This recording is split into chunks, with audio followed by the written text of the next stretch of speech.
Hi friends, video కనుక నచ్చినట్లయితే తప్పకుండా లైక్ చేయండి.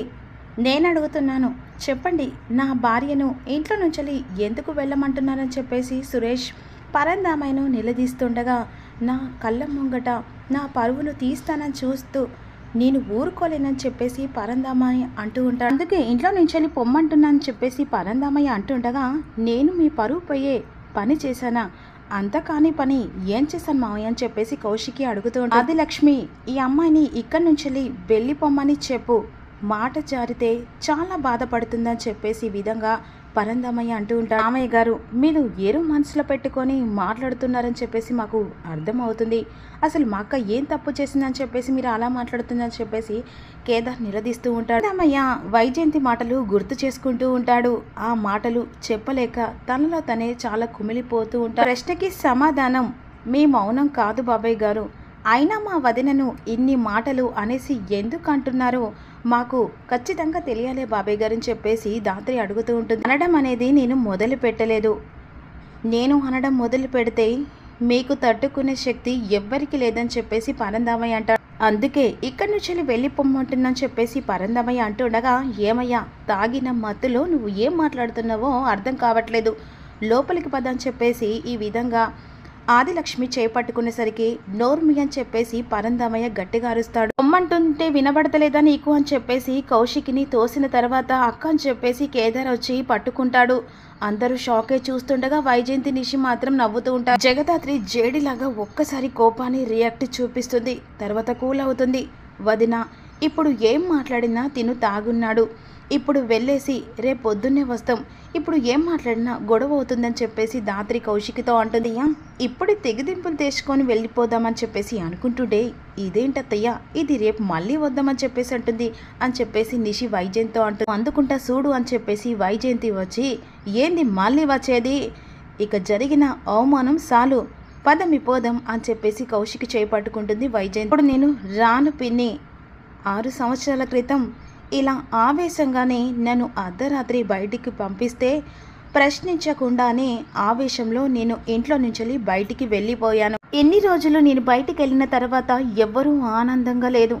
గతాన్ని వదిలేసి ఇప్పుడు ఆనందంగా ఉండాలని చెప్పేసి ఇంట్లో అడుగు పెడితే ఇప్పుడు ఈయన కళ్ళోరవలేక ఇలా చూపిస్తున్నాడు అని చెప్పేసి కౌశికి పరంధామయ్యను నిలదీస్తూ ఉంటుంది. మీరు ఇంత చీదరించుకొని చీ అని చెప్పేసి ఇంట్లో నుంచి వెళ్ళిపోయే తప్పు నేను ఏం చేశాను మావయ్య అని చెప్పేసి కౌశికి నిలదీస్తూ ఉంటుంది పరంధామయ్య. చెప్పండి మావయ్య, నేను ఏ తప్పు చేశానని చెప్పేసి కౌశికి నిలదీస్తూ ఉండగా, ఎవరితో తిరిగి కడుపు తెచ్చుకొని ఆ ప్రెగ్నెన్సీ నా కొడుకుతోనే వచ్చిందని చెప్పేసి అందరినీ నమ్మిస్తున్నాం అని చెప్పేసి కౌశికిని మాట వినసరికి ఒక్కసారి షాక్ అయిపోతుంది దాత్రి కౌశికి.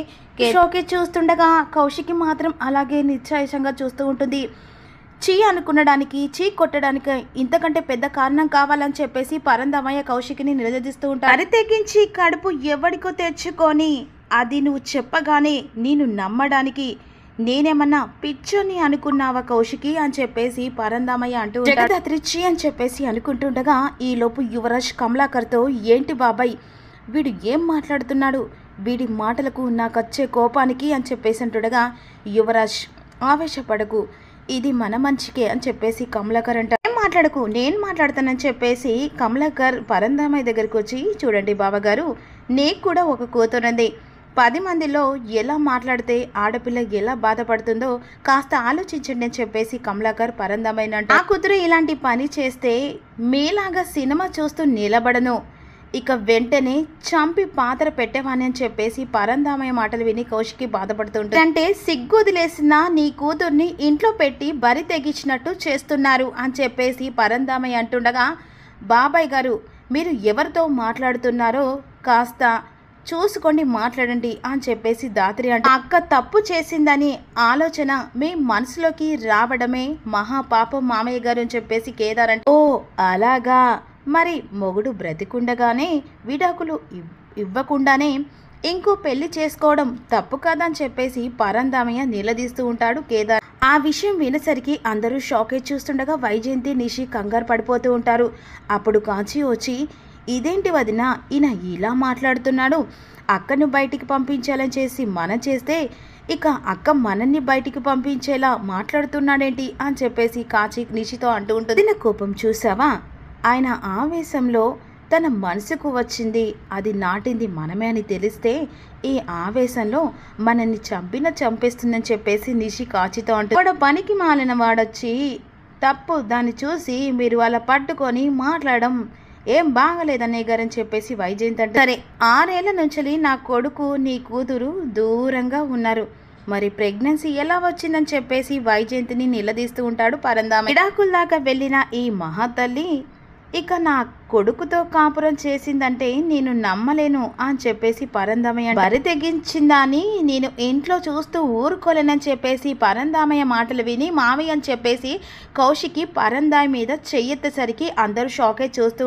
నా చెయ్యి ఇక్కడి దాకా ఆగిందంటే అది నా సంస్కారం, నా పవిత్రను నువ్వు వేలు పెట్టి చూపెడితే అలా మాట్లాడుతూ ఉంటే ఇక నా చెయ్యి ఆగుతుందో ఆగదో నాకు తెలియదు మామయ్య గారు అని చెప్పేసి ఈ విధంగా కౌశికి చెయ్యెత్తేసరికి పరంధామయ్య అందరూ షాకే చూస్తూ ఉంటారు. అంటే నన్నే కుడతావా చెప్పు అని చెప్పేసి పరంధామయ్య నిలదీస్తుండగా చంపేస్తానని చెప్పేసి కౌశికి ఒక్కసారి గట్టిగా అరచి వార్నింగ్ ఇచ్చేసరికి అందరూ షాక్లో ఉండిపోతారు. చంపేస్తాను, నాకు నా మర్యాదకు మధ్యలో వస్తే చంపడానికి కూడా వెనుకలాడనని చెప్పేసి విధంగా కౌశికి అంటూ మీరు నలుగురిలో అవమానించింది ఇక కౌశికి వదిననే కాదు బాబాయ్ గారు, వాళ్ళ మధ్యలో ఉన్న ప్రేమని పెళ్ళిని అని చెప్పేసి దాత్రి అంటూ మందులో అయినా మత్తులో అయినా జీవితంలో సరిదిద్దుకోలేని తప్పు చేశారు మామయ్య అని చెప్పేసి కేదార్ అంటే జీవితంలో పొరపాటు దిద్దుకోలేని తప్పు చేశారు మామయ్య అని చెప్పేసి కేదార్ అంటుండగా కడుపుతో ఉన్న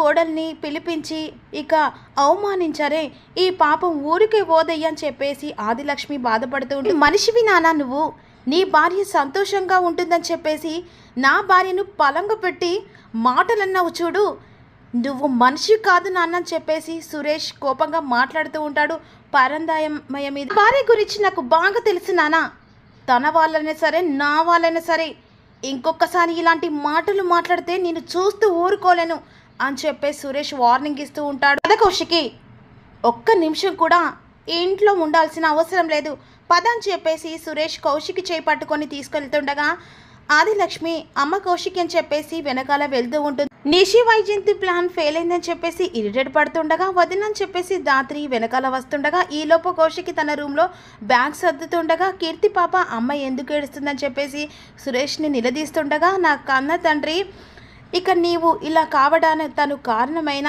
ఇప్పుడు పుట్టని బిడ్డ మీద నింద వేస్తున్నాడని చెప్పి నీకు ఎలా చెప్పాలమ్మా అని చెప్పేసి సురేష్ కీర్తి పాపతో మనసులో బయట అంటూ ఉంటా. కౌశికి సురేష్ కీర్తి పాప ఏడుస్తుండగా అందరూ రూమ్లోకి వస్తూ ఉండగా ఈలోపు సురేష్ అంటాడు మేం వెళ్తున్నాం భాగ్య, లైఫ్లో ఇక బ్రతికున్నంత వరకు ఇంట్లో అడుగు పెట్టనని చెప్పేసి సురేష్ మాటలకు ఆదిలక్ష్మి బాధపడుతూ ఉంటుంది. జగదాత్రి మీరు కూడా బ్యాగ్స్ సర్దుకోండి, అర్జెంటుగా హైదరాబాద్కి వెళ్ళిపోదాం. అది కాదు నాన్న, ఆయన చేసిన అవమానాలు ఇక చాలా మా అని చెప్పేసి సురేష్ ఈ విధంగా ఆదిలక్ష్మితో అంటూ ఉంటాడు. నా బిడ్డల మీద ఆ మనిషి నీడ పాడడానికి కూడా వీలేదమ్మా అని చెప్పేసి విధంగా సురేష్ అంటుండగా బాధపడుతూ ఉంటుంది ఆదిలక్ష్మి. కౌశికి అని చెప్పేసి అంటుండగా ఒక్కసారి నేను చెప్పేది వినరా, మన ఆచార ప్రకారం ఇక కడుపుతో ఉన్న వాళ్ళు పొద్దు పొడిచేసరికి ఊరి పొలిమేర దాటకూడదమ్మా, ఈ ఒక్క రాత్రి ఉండమ్మా అని చెప్పేసి ఆదిలక్ష్మి రిక్వెస్ట్ చేస్తూ ఉంటుంది కౌశికి. ఒక్క రాత్రికి ఉండిపోమ్మా అని చెప్పేసి అంటుండగా వైజయంతి లోపలికి వచ్చి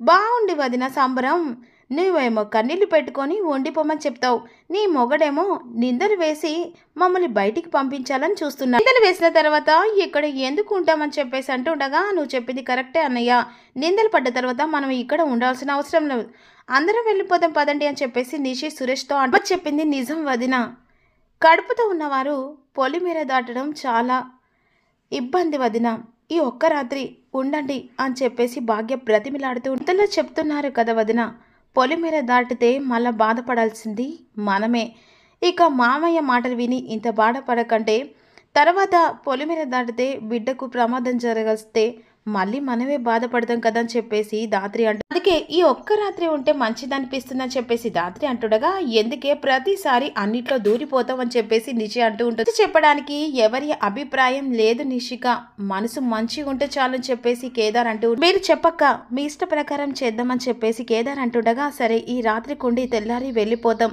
సరే రేపు పొద్దున్న తెల్లారినాక వెళ్ళిపోదాం, అందరూ రెడీగా ఉండండి అని చెప్పేసి ధాత్రి అంటూ లేట్ అయిపోయింది, అక్క రెస్ట్ తీసుకుందాం పదండి అని చెప్పేసి బయటికి వచ్చిన తర్వాత ఏంటి అత్తయ్య ప్రయాణం రేపటికి పోస్ట్ పోన్ అయింది అని చెప్పేసి నిషి ఇరిటేట్ పడుతూ పర్లేలే అమ్మే, కౌశికి మాట ఒక్కరోజుతో తీరిపోయేది కాదులే, రేపు పొద్దున్నే వెళ్దాం మమ్మీ అని చెప్పేసి వైజయంతి ఫ్రూట్స్ తీసుకొచ్చాను వదిన అని చెప్పేసి భాగ్య ఫ్రూట్ తీసుకొచ్చి పెట్టిన తర్వాత పడుకుంటారు కదా.